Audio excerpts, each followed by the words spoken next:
Assalamualaikum warahmatullahi wabarakatuh. Waalaikumsalam warahmatullahi wabarakatuh. Oke, halo Sobat Cerdas. Senang sekali pada kesempatan ini dapat menyapa kalian semua.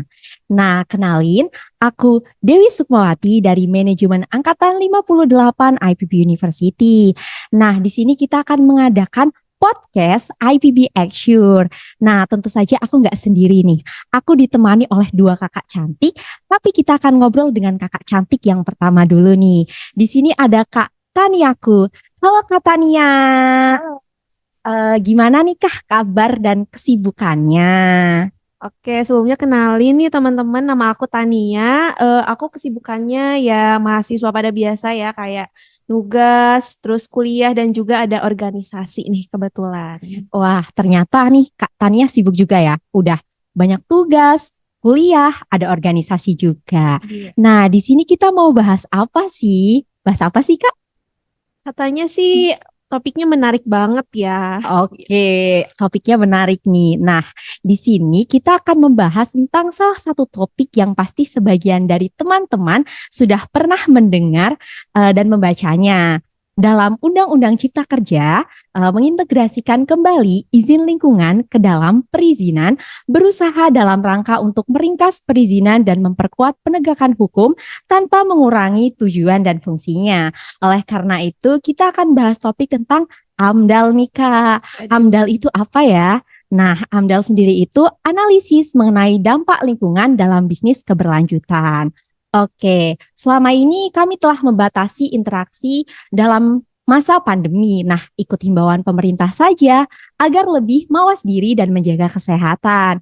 Tapi bersyukur ternyata setelah memulai kehidupan new normal seperti saat ini dan perkuliahan offline, banyak peluang prestasi yang masih terbuka. Asal mau berinovasi, kita bisa berprestasi kembali. Oke, masyarakat memiliki hak untuk mendapatkan lingkungan hidup, udara, tanah, dan air yang baik dan sehat. Hak tersebut dijamin dalam Undang-Undang Dasar dan peraturan perundang-undangan lainnya. Lingkungan perlindungan dan pengelolaan lingkungan hidup sendiri atau biasa disingkat PPLH terdiri dari 6P nih Kak. Nah, 6P sendiri itu perencanaan, pemanfaatan, pengendalian, pemeliharaan, pengawasan, dan juga penegakan hukum. Nah, analisis mengenai dampak lingkungan atau AMDAL sempat kembali menjadi topik hangat nih Kak dalam pembicaraan publik pada tahun 2016. Nah, isu penghapusan AMDAL sendiri kembali mencuat setelah Gubernur DKI Jakarta atau kita kenal dengan Ahok mengusulkan pemerintah pusat untuk menghapuskan AMDAL dalam izin mendirikan bangunan nih Kak. Nah, dengan usulan ini, setidaknya sudah sebanyak 3 isu yang dilontarkan oleh pejabat publik untuk mengeliminasi syarat pendirian bangunan di tanah air. Nah, sejatinya itu AMDAL itu merupakan apa sih, Kak? Nah, AMDAL itu merupakan studi lingkungan untuk melihat berapa besar dan pentingnya dampak suatu kegiatan terhadap lingkungan nih. Nah, AMDAL sendiri itu juga dapat diartikan sebagai kajian mengenai dampak penting suatu usaha dan atau kegiatan yang direncanakan pada lingkungan hidup yang diperlukan bagi proses pengambilan keputusan tentang penyelenggaraan sebuah usaha ataupun kegiatan. Penerapan AMDAL sendiri untuk setiap rencana kegiatan pembangunan itu diharapkan dapat membantu tercapainya tujuan pembangunan yang selaras dengan kelestarian lingkungan atau biasanya tuh kita kenal nih dengan CSR nih Kak. Nah, dengan demikian pembangunan dapat dilakukan tanpa menimbulkan banyak dampak yang negatif bagi lingkungan itu sendiri. Mungkin itu sebagian atau sedikit materi dari aku nih Sobat Cerdas. Kita lanjut nih ke Kak Tania. Dipersilahkan Kak. Oke, keren banget ya AMDAL ini. Ternyata AMDAL ini penting banget, apalagi di zaman sekarang kita itu harus ngejaga lingkungan dan juga kita juga harus ngejaga sustainability gitu dari environment. Karena kondisi dunia sekarang kan udah kayak mengkhawatirkan banget ya teman-teman. Oke, jadi untuk AMDAL itu sendiri terdapat beberapa tahap untuk proses penyusunannya ya. Nah, jadi pertama itu ada rencana kegiatan, terus rona lingkungan hidup, dan dilanjut dengan ada metode dasar. Nah, metode dasarnya ini itu terbagi lagi menjadi beberapa bagian.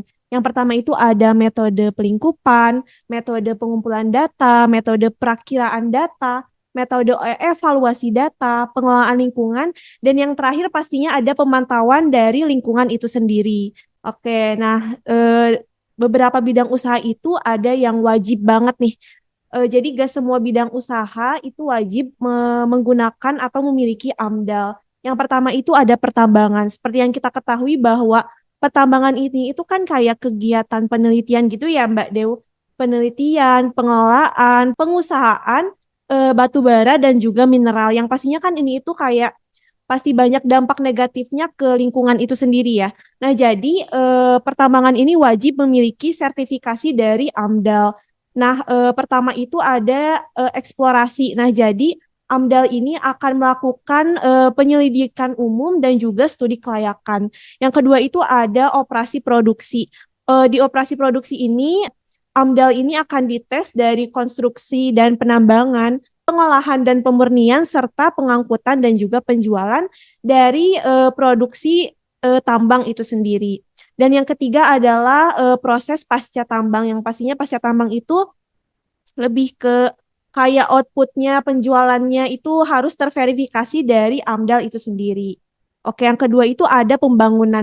Nah, jadi kan pembangunan ini sendiri khususnya pasti banyak dilakukan oleh pemerintah ya. Nah, pemerintah ini melakukan pembangunan ini pastinya untuk memperbaiki sistem pengelolaan sumber daya alam yang agar tercipta keseimbangan antara aspek pemanfaatan sumber daya alam sebagai modal pertumbuhan ekonomi dan biar balance istilahnya sama aspek perlindungan atau aspek terhadap kelestarian fungsi lingkungan hidup sebagai penopang sistem kehidupan secara luas.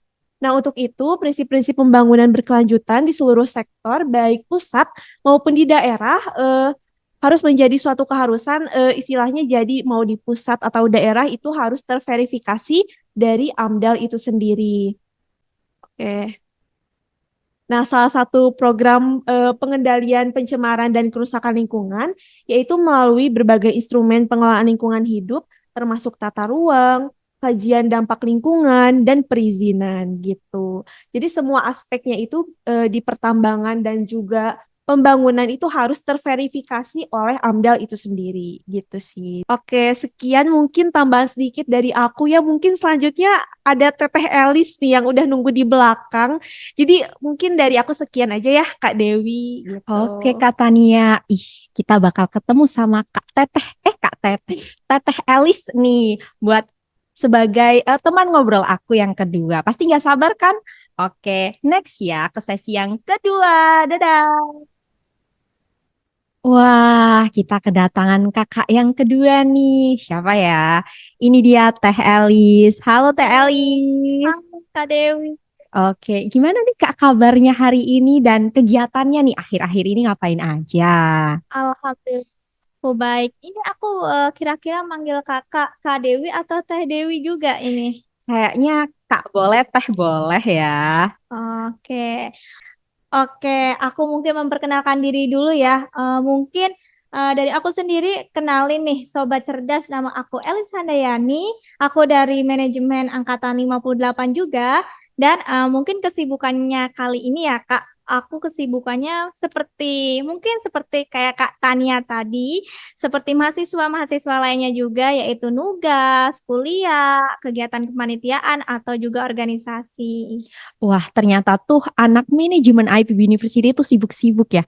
Ikut organisasi, ikut kepanitiaan, masih ikut kelas juga. Ya, ya, harus Ya, dong, harus itu. harus. Oke. Nah, materi yang kedua ini, ketiga ya. Oke. Materi yang ketiga ini akan disampaikan oleh Kak Elis. Kepada Kak Elis dipersilahkan. Oke nih, mungkin aku di sini mau nyampein materi terkait tambahan dari Kak Tania tadi. Tadi kan Kak Tania udah jelasin terkait topik AMDAL di bidang usaha pembangunan ya Kak. Nah, di sini aku mau jelasin terkait AMDAL dalam peraturan perundang-undangan nasional diatur dalam Undang-Undang Republik Indonesia Nomor 32 Tahun 2009 tentang perlindungan dan pengelolaan lingkungan hidup dan Peraturan Pemerintah Nomor 27 Tahun 1999 tentang analisis mengenai dampak lingkungan hidup. Oleh karena itu, analisis mengenai dampak lingkungan atau biasa disingkat sama AMDAL adalah salah satu perangkat preventif pengelolaan lingkungan hidup yang terus diperkuat melalui peningkatan akuntabilitas dalam pelaksanaan penyusunan AMDAL dengan mempersyaratkan lisensi bagi penilai AMDAL. Nah, dan diterapkannya sertifikasi bagi penyusun dokumen AMDAL. Kemudian selanjutnya juga memperjelas juga nih bagi sanksi hukum yang melanggar di bidang AMDAL juga. AMDAL juga menjadi salah satu persyaratan utama dalam memperoleh izin lingkungan yang mutlak dimiliki sebelum diperolehnya izin suatu usaha, Kak. Pembangunan juga harus meningkatkan kesejahteraan seluruh lapisan masyarakat, bukan hanya segelintir pemilik modal saja nih, Kak. Karena itu, bagi kegiatan yang telah berjalan dan ternyata melanggar aturan dari AMDAL dengan tidak melaksanakan rencana pengelolaan lingkungan dan rencana pemantauan lingkungan harus diberikan himbauan. Nah, terus juga teguran dan sanksi kepada pelanggar dalam bentuk penyegelan nih, Kak. Nah, sama terkait ini Kak, dalam upaya pelaksanaannya juga semua peraturan di bidang lingkungan khususnya nih sangat diperlukan adanya itikat juga tekad untuk memelihara lingkungan dan mewariskan lingkungan yang sehat bagi generasi yang akan datang. Etika lingkungan ini dibutuhkan dalam seluruh tindakan yang kita lakukan. Sebelum bertindak harus memperhatikan dampak yang akan timbul dari tindakan tersebut selain yang sangat merugikan lingkungan ya Kak terutama. Nah, selain itu juga selain dari kita, pemerintah juga perlu nih memikirkan dampak yang akan timbul jika tidak melakukan pengawasan kualitas lingkungan dan menindak tegas nih bagi pelaku pencemar lingkungan. Oke, mungkin itu sih Kak kalau dari aku materinya. Wah, keren banget nih materi dari Kak Elis. Tadi udah sama Kak Tania, sekarang sama Kak Elis. Oke, Kak, dari tadi tuh suaranya bening banget gak sih? Jernih banget gitu. Iya, bener banget. Dan mau tahu nggak Kak? Ini mikrofon yang aku gunain juga nyaman banget di telinga aku tuh nggak sakit gitu. Ih, gak sakit Kak. Emang terus juga dari mic, terus suaranya kakak, suaranya aku, bahkan tadi sebelumnya Kak Tania, itu bening banget dan kayaknya itu mempermudah kita dalam berkomunikasi ya Kak. Iya bener banget.